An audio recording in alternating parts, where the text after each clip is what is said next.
ಓಂ ಸಾಯಿರಾಮ್. ಅಧ್ಯಾಯ 42. ಭಕ್ತರ ಮೃತ್ಯು ಪರಿಹಾರ. ಶ್ರೀ ಗುರುಭ್ಯೋ ನಮಃ. ಸದ್ಗುರುಗಳ ನಾಮಸ್ಮರಣೆಯೇ ಪರಮ ಪವಿತ್ರವಾದುದು. ಅದು ಮೃತ್ಯುವನ್ನು ಸಹ ದೂರ ಮಾಡಬಲ್ಲದು. ಕಷ್ಟಗಳನ್ನು ಈ ನಾಮಸ್ಮರಣೆಯೇ ಕಳೆಯಬಲ್ಲದು.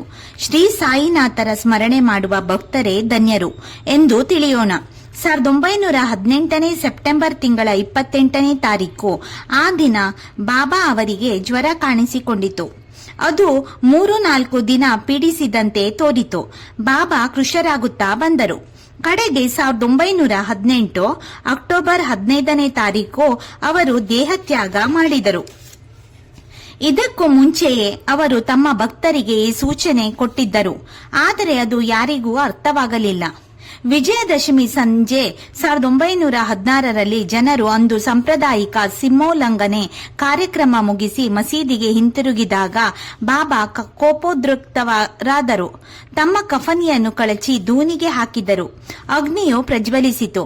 ಬಾಬಾ ನಗ್ನರಾಗಿ ನಿಂತು, ನೋಡಿ, ನಾನು ಮುಸ್ಲಿಮನೋ ಹಿಂದುವೋ ನಿರ್ಧರಿಸಿ ಎಂದು ಜೋರಾಗಿ ಗರ್ಜಿಸಿದರು.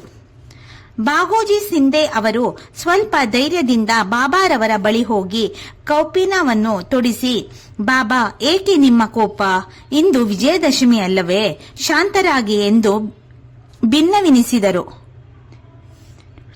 ರಾತ್ರಿ ಸುಮಾರು 11 ಗಂಟೆಯವರೆಗೂ ಬಾಬಾ ಶಾಂತರಾಗಲೇ ಇಲ್ಲ.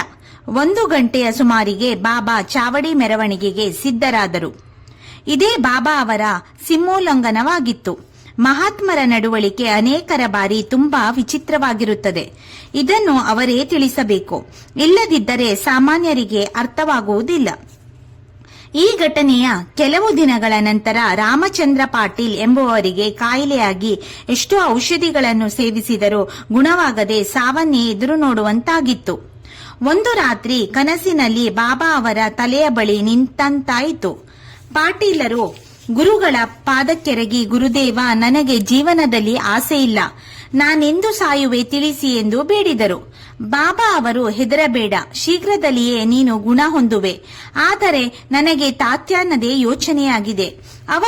ಅವನು ವಿಜಯದಶಮಿಯಂದು ಸಾವನ್ನಪ್ಪುತ್ತಾನೆ. ಇದನ್ನು ಮಾತ್ರ ಅವನಿಗೆ ತಿಳಿಸಬೇಡ ಎಂದರು. ಪಾಟೀಲರು ಕಾಯಿಲೆಯಿಂದ ಗುಣಮುಖರಾದರು.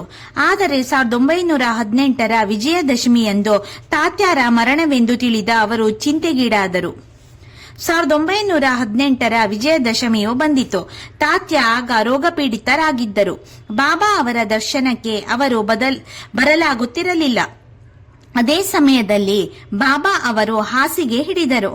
ವಿಜಯದಶಮಿಯ ದಿನ ಬೆಳಗಾಯಿತು. ತಾತ್ಯ ಅವರ ನಾಡಿ ಮಿಡಿತ ಕಡಿಮೆ ಆಗುತ್ತಾ ಇತ್ತು. ಆಗ ಒಂದು ವಿಚಿತ್ರ ಸಂಗತಿ ನಡೆಯಿತು. ತಾತ್ಯ ಬದುಕಿದರು. ಬಾಬಾ ದೇಹತ್ಯಾಗ ಮಾಡಿದರು. ಭಕ್ತನಿಗಾಗಿ ತನ್ನನ್ನೇ ತಾನು ತ್ಯಜಿಸಿದ ಸದ್ಗುರುವಿನ ಮಹಿಮೆ ಅನಂತ ಅಪಾರವಾದದ್ದು.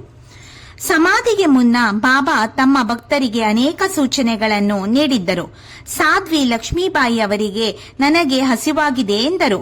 ಆಗ ಅವರು ರೊಟ್ಟಿ ಪಲ್ಯ ತಂದು ಬಾಬಾ ಅವರಿಗೆ ನೀಡಿದಾಗ ಬಾಬಾ ಅದನ್ನು ನಾಯಿಗೆ ತಿನ್ನಲು ಕೊಟ್ಟರು. ಇದೇನು ಎಂದು ಕೇಳಿದಾಗ, ಜೀವರಾಶಿಗಳು ಬೇರೆ ಬೇರೆ ಇರಬಹುದು, ಹಸಿವು ಒಂದೇ ಅಲ್ಲವೇ? ಹಸಿದವರಿಗೆ ಅನ್ನ ನೀಡಿದರೆ ನನಗೆ ಉಣಬಡಿಸಿದಂತೆ ಎಂದು ಹೇಳಿದರು. ಬಾಬಾ ಅವರು ಪರಂಧಾಮಕ್ಕೆ ತೆರಳುವ ಮುನ್ನ ಲಕ್ಷ್ಮೀಬಾಯಿಯವರಿಗೆ ನವವಿಧ ಭಕ್ತಿಯನ್ನು ಸೂಚಿಸುವ 9 ರೂಪಾಯಿಗಳನ್ನು ನೀಡಿದರು. ಇದರಿಂದ ಭಕ್ತರಲ್ಲಿ 9 ಬಗೆಯ ಭಕ್ತಿ ಇರಬೇಕು ಎಂಬುದನ್ನು ಸೂಚಿಸಿದರು. ಲಕ್ಷ್ಮೀಬಾಯಿ ಅವರು ಈ ನಾಣ್ಯಗಳನ್ನು ಪರಮ ಭಕ್ತಿಯಿಂದ ಪೂಜೆಗೆಂದು ಕಟ್ಟುಹಾಕಿಸಿಟ್ಟರು. ಇದನ್ನು ಸಾಯಿ ಭಕ್ತರು ಇಂದಿಗೂ ಶಿರಡಿಯಲ್ಲಿ ನೋಡಬಹುದಾಗಿದೆ. ಶ್ರೀ ಸಾಯಿಬಾಬಾ ಅವರು ತಮ್ಮ ಭೌತಿಕ ದೇಹದ ಅಂತ್ಯಕಾಲದಲ್ಲಿ ಜಾಗೃತರಾಗಿದ್ದರು. ಎಲ್ಲಾ ಭಕ್ತರನ್ನು ಊಟ ಮಾಡಿ ಬನ್ನಿರೆಂದು ಅವರವರ ಮನೆಗೆ ಕಳಿಸಿದರು. ಅವರು ಮನಸ್ಸಿಲ್ಲದೆ ಗುರುವಿನಾಜ್ಞೆಯನ್ನು ಮೀರದೆ ಬಾಬಾ ಅವರನ್ನು ಬಿಟ್ಟು ಊಟಕ್ಕೆ ತೆರಳಿದರು. ಬಯಾಜಿ ಪಾಟೀಲ್, ಕಾಕಾ ಸಾಹೇಬ್ ಹಾಗೂ ಬಾಪು ಸಾಹೇಬ್ ಬೂಟಿ ಅವರು ಮಾತ್ರ ಅಲ್ಲಿಯೇ ಇದ್ದರು.